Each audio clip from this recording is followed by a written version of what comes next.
diving in today, getting deep into chapter 8 of Ask, and it is given. Okay, yeah. You are a creator. This idea that we are constantly creating our reality through, our thoughts. Yes. It's I find it's one of those things that's both very empowering but also can be kind of scary Yeah, definitely. because it makes you realize, oh, wait a minute, like I'm responsible for all of this stuff that's happening around me. Yeah. And so I'm hoping today we can kind of break it down, figure out what it actually means, and then give people some tools to actually start consciously creating rather than just accidentally creating. Yeah, I think that's a great goal for this deep dive. Hmm. I think the first thing to really grasp from this chapter is just this fundamental idea that your thoughts are not passive, they're active. Okay. They're constantly shaping and molding your reality. Yeah. It's not like just kind of ethereal things floating around in your head. Right. Every thought you have has an energetic vibration,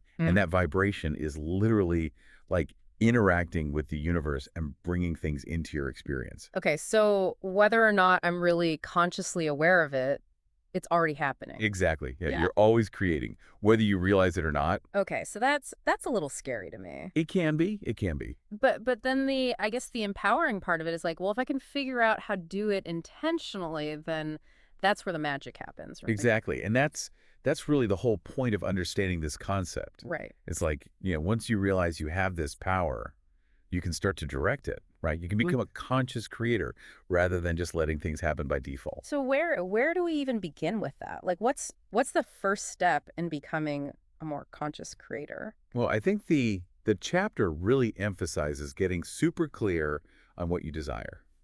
It sounds pretty straightforward, but it's actually really powerful. Right. So many of us walk around with these vague desires like, I want to be happy, I want more money. Sure. But those are very general, and the universe responds to specifics. Okay, so it's not enough to just be like, yeah, I want to be rich. I want to have a big house. I need to be actually picturing that house, thinking about like, okay, what does rich even mean to me? Like how much money? Exactly. Yeah, the more specific you can get, the better. Yeah. What kind of house do you want? Where is it located? How many rooms does it have? Okay. What kind of car is in the driveway? Really get into the details because that level of clarity is what gives your thoughts power. Okay, so once we have that clear vision, Yeah. what's the next piece?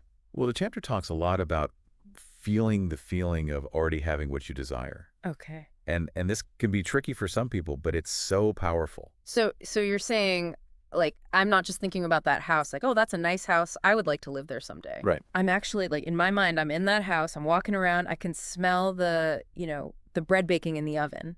Exactly. Yeah, you're stepping into the feeling of it as if it's already yours. Like feel the joy, feel the gratitude, feel the excitement. Okay, and so what's the point of that? Like why is the feeling so important? Because your emotions are incredibly powerful. They're like a magnet that attracts experiences into your life. So when you feel the feeling of already having what you want, you're essentially aligning your energy with the vibration of that desire. Okay. You're sending a clear signal to the universe. This is what I want, and I believe it's already mine. Okay. I can kind of see how that starts to make sense. Like Yeah. it's almost like you're telling your subconscious mind like, "Hey, this is our reality now and it's your job to figure out how to make it happen." Exactly. That's a great way to put it. Your subconscious mind is incredibly powerful, and when you give it a clear, emotionally charged directive, it will start working behind the scenes to bring it into being. Yeah, I think one thing that a lot of people might struggle with here is those like limiting beliefs Oh, yeah. that we all carry around. Absolutely. Like, so I can think about that house, I can feel the feeling of living there, but then there's this little voice in the back of my head that's like, who are you kidding? You'll never be able to afford a house like that. Yeah, those limiting beliefs are so common, and they can be really sneaky. Yeah. They often stem from past experiences or things we've been told, and they can really sabotage our efforts to create the lives we want. So what do we do about them? Well, the first step is awareness. Okay. Start paying attention to your thoughts and notice when those negative beliefs pop up. Once you're aware of them, you can start to challenge them. Ask yourself, is this belief really true? Okay. Or is it just something I've been programmed to believe? Often when we really examine these beliefs, we realize they have no real basis in reality. Okay, so it's like we have to like deprogram ourselves from some of this stuff that's been put into our minds. Exactly. It's a process of unlearning and relearning. Okay. Replacing those old limiting beliefs with new, empowering ones that support your desires. So if I'm, if I'm really trying to like recap everything we've talked about so far, like what's the essence of conscious creation?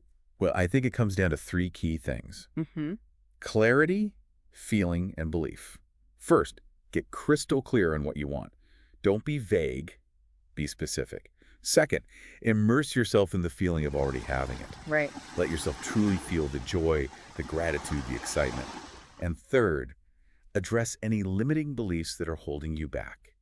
Challenge those beliefs Mm-hmm. and replace them with new, empowering ones that align with your desires. Wow, this has been like really helpful. I'm Yeah. like already my mind is spinning with ideas. Yeah. But I do want to let everyone know that next time we're going to dive into chapter 9, which is all about your emotional guidance system. Oh, yeah. This idea that our emotions are actually like they're giving us feedback, like a guidance system.